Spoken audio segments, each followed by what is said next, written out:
Up next on Small Town Big Deal, it's a battle of epic proportions.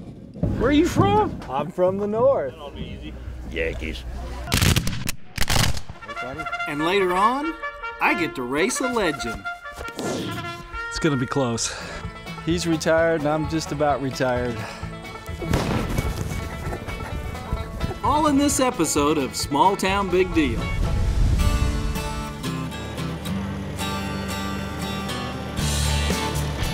Welcome to Small Town Big Deal. I've traveled across the country and firmly believe that the people in small towns are the hands that keep America strong. So join me, Rodney Miller, as I show you the great things these people do on Small Town Big Deal.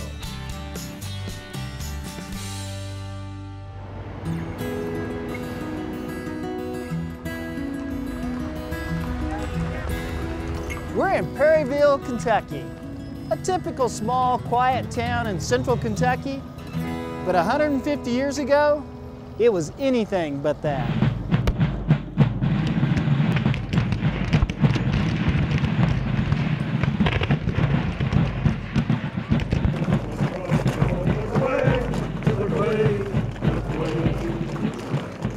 October 8, 1862.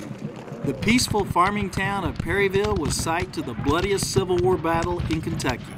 Nearly 20,000 Union troops and 16,800 Confederates converged on the grassy knolls of Chaplain Hills near Perryville. By the end of the day's battle, 1,422 soldiers were killed and more than 5,500 were wounded. The battle put Perryville on the map and forever changed this small rural community. Who won the battle? The Confederates won a tactical victory, but it was a strategic defeat because afterwards they had to evacuate Kentucky due to superior Union forces. Shoulder, arms! Thousands of reenactors and history buffs have become Union and Confederate soldiers to commemorate the 150th anniversary of the battle that sealed the fate of Kentucky.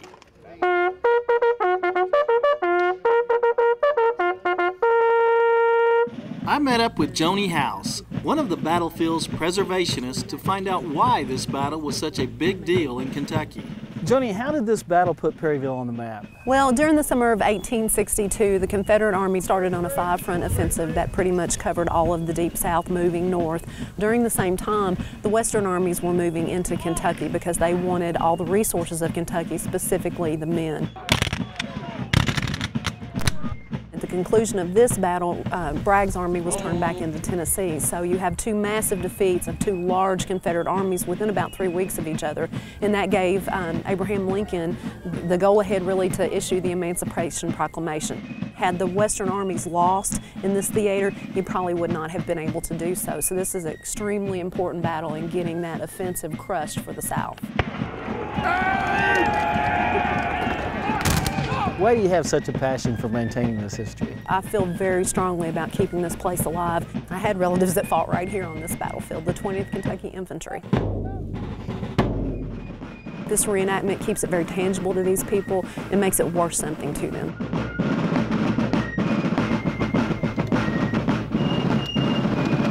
Guys came out here and they gave their all, and if we forget that, we're doing ourselves and our country a disservice, and we don't need to do that.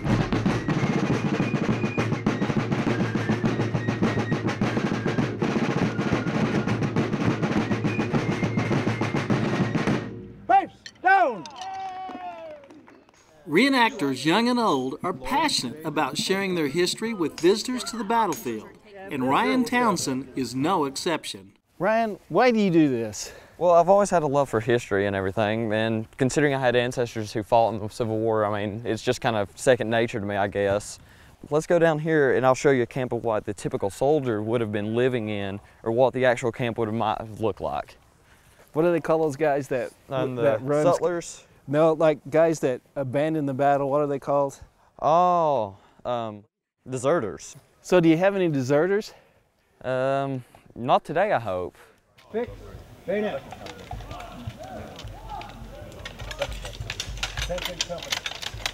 Arms. Into ranks. Right. Feet. March. And this is kind of like typical camp where people were just camping everywhere and just pulling tents up between trees, and so it wasn't too organized. This is mainly find a spot and throw down. And I'm assuming you didn't get your morning shower this morning. No. My last shower was Tuesday, I believe. Tuesday. I was thinking maybe it might have been then, but I wasn't sure. You won't find beanie weenies in this camp. They eat like the soldiers did back in the day, as this Confederate general demonstrates. This here is a ration of bacon that we got. So this was issued to you? Yes. So then, did you cook it this morning? No. You just eat it like that?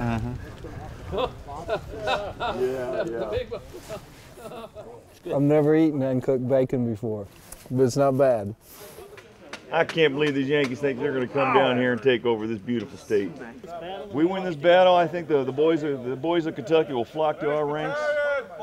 Oh, that's us, boys. Let's go. All right, company. Let's go, boys.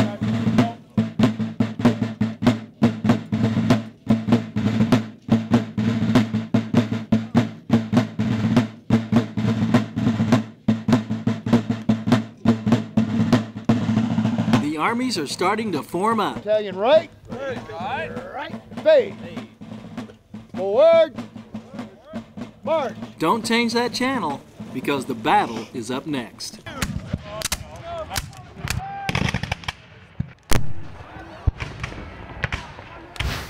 Small Town Big Deal, we'll be right back.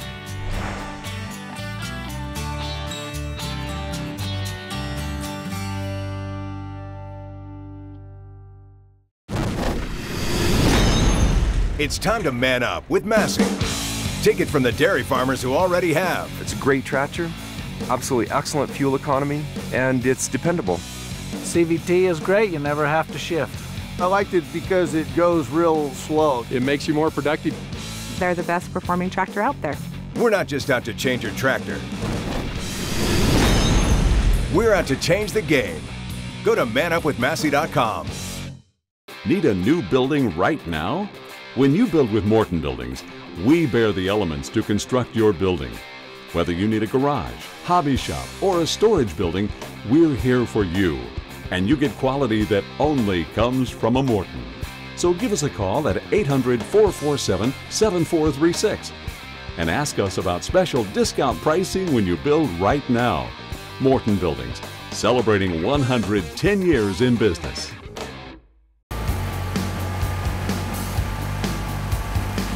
Introducing the world's coolest dad.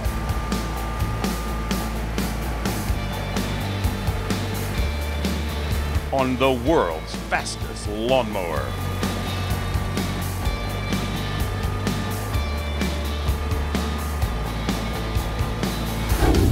Dixie Chopper, the world's fastest lawnmower.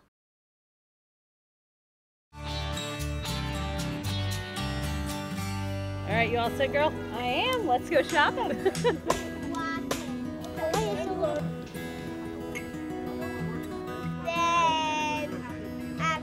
But like I said, this corn? Oh, for sale. This is my hometown.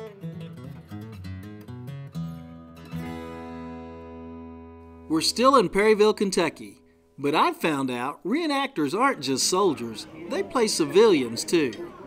What are y'all doing here? Well, we are a village of refugees, mostly, who are fleeing the ravages of war. So we figured we'd just set up camp here with the other folks and wait for the godless abolitionists to be driven from our land so we could get back on our own property.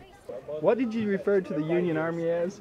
Oh, that passel of godless abolitionists, see?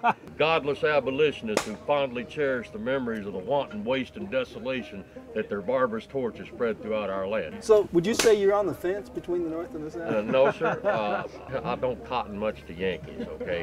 No offense. Am I offending your sensibility? No, you're not. Being a border stater, I'll just remind you that we won the war. Well. So people are clearly passionate here. Passionate about music too, like James Clark. James, what exactly is this instrument? These are the Irish uilleann pipes, bagpipes native to Ireland. They've been around since early 1700s. Can you play us something? Sure, sure.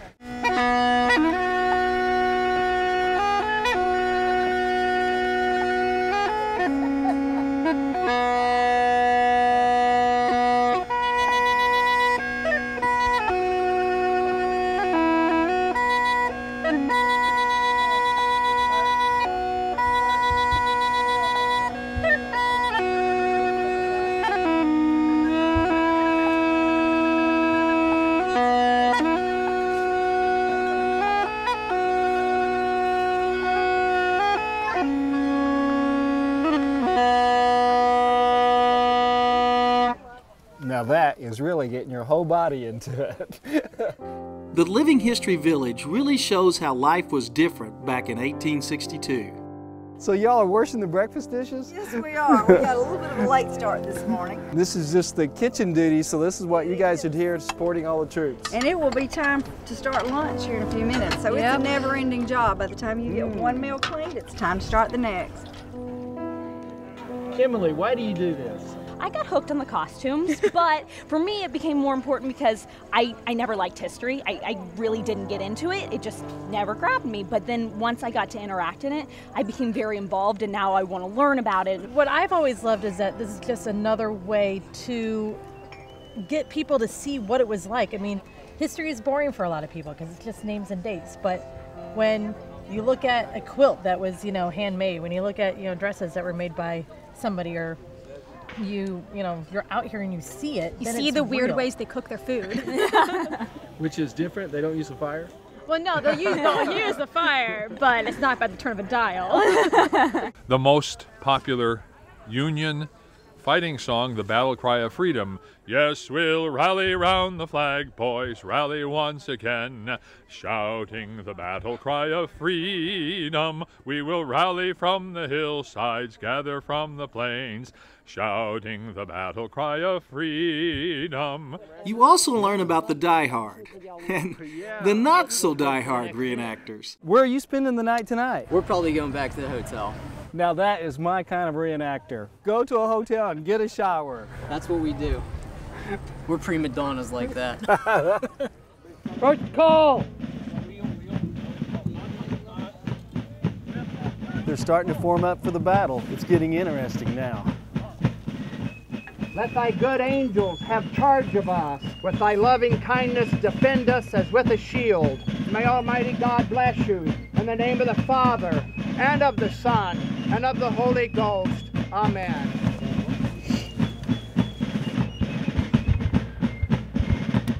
The battle's getting ready to start. I got the Union to my right, the Confederates to my left. I'm kind of stuck in the middle with you.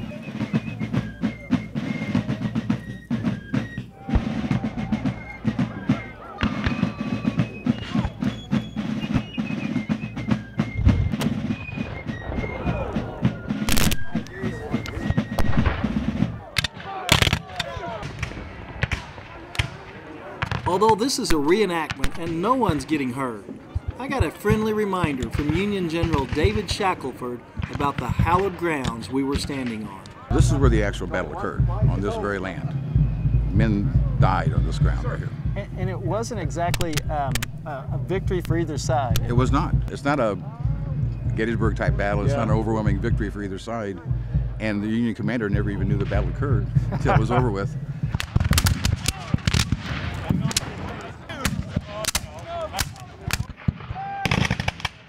I'm downwind from 7,000 soldiers who haven't showered in several days. Now that's authentic.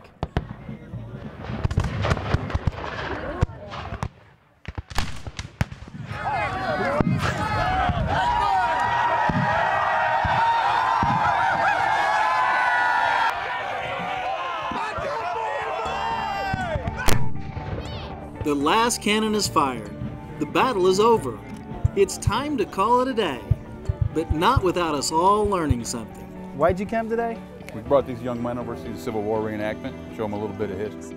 I see that you walked right out of your shoes today. Yes, I did. So you blew a shoe. I blew a shoe. I had a blowout today. What'd you learn here today? Oh, wow. A greater appreciation for what these guys went through. The words "lest we forget" come to mind when reflecting on the battle fought here in 1862. That's the real reason we're here. Perryville, Kentucky is forever changed due to the sacrifices of these heroes that fought here.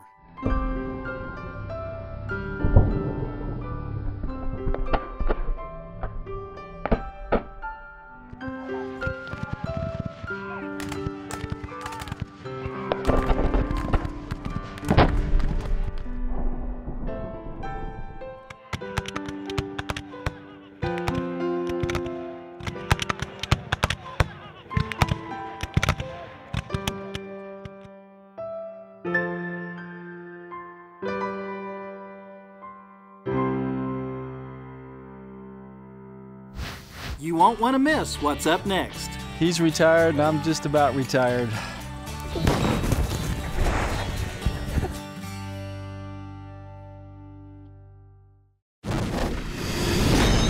It's time to man up with Massey.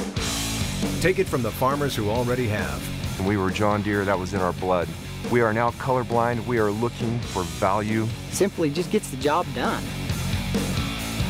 I have to say, Massey opened my eyes.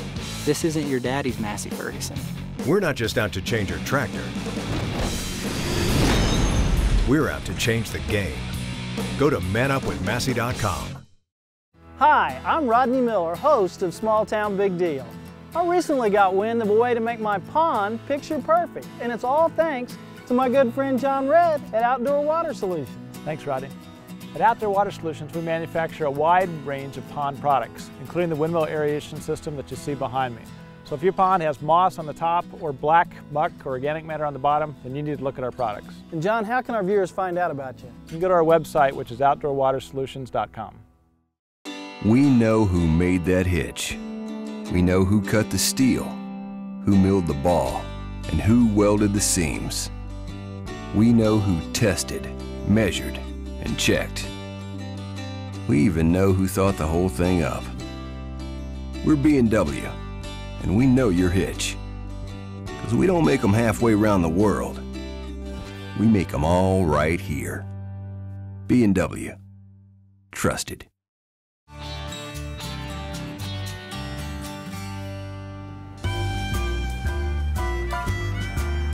They say when it's time to retire, you're put out to pasture. Well, I found a place in Kentucky that's doing just that. We're in Georgetown, Kentucky at Old Friends, a retirement home for racehorses.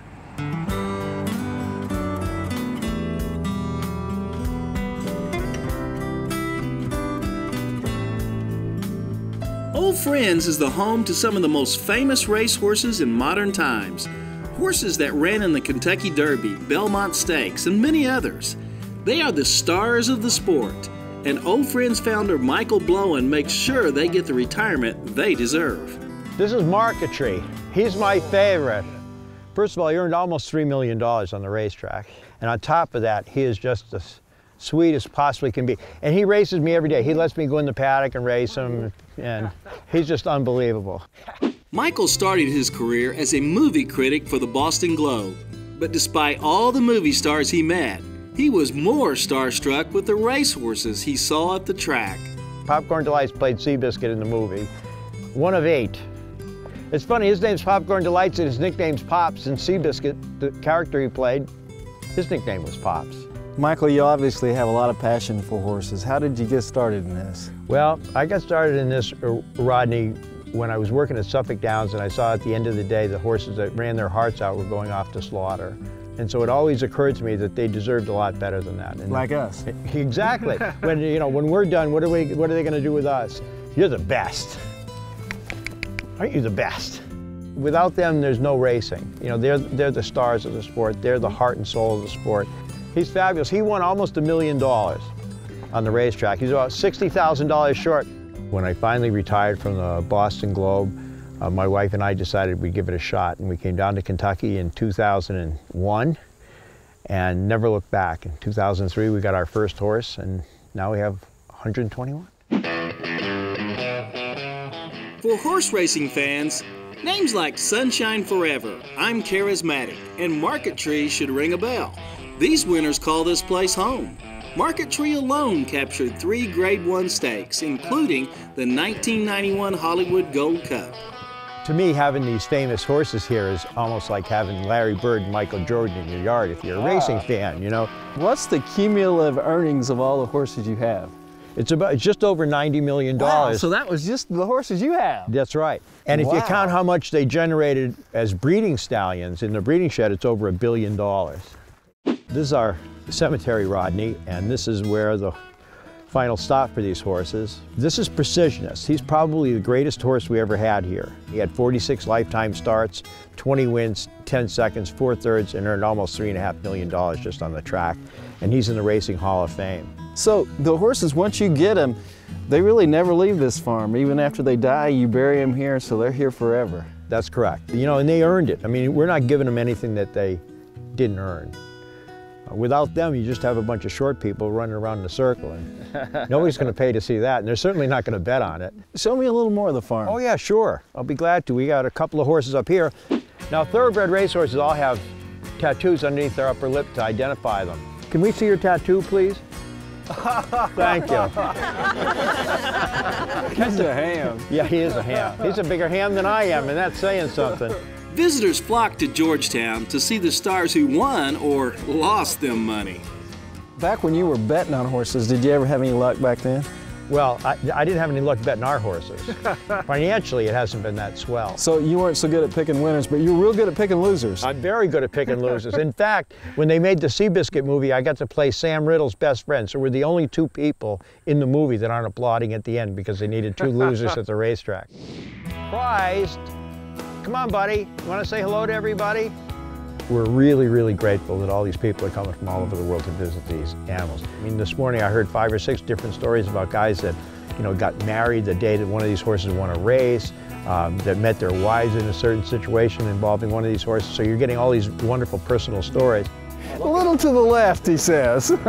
Maybe I could end up here at the retirement home. Looks pretty good. These are pretty smart animals. You might even say they have horse sense. Are you the best horse here? See, he understands northern slang. And they don't horse around when it comes to carrots either. All right. Shut up and give me carrots. Jeez. I understand horse language. You know what I mean? Yeah, I'm a horse screamer. Give me some carrots and be quiet. And now, a race between challenger Rodney Miller and Farmer Tree. It's gonna be close.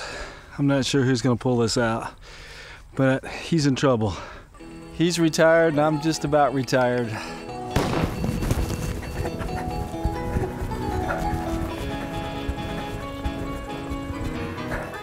I think it was pretty close. We better check the photo.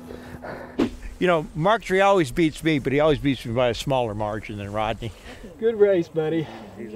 I don't know, we gotta wait for the photo finish to see who won, but it was a good effort on your part anyway. Enough horseplay.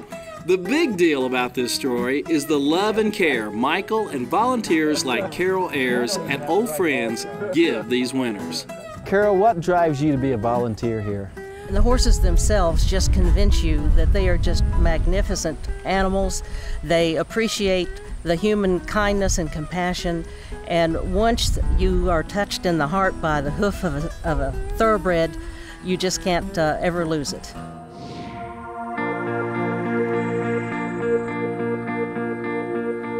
What's the greatest reward you receive from this? Getting up every morning and feeding these horses when there's nobody here but me and them and my wife Diane, and we go around and feed these horses, and you see the expressions on their face and you see them running around and you think, well, maybe if it wasn't for us, they wouldn't be doing this. And that's really all you need.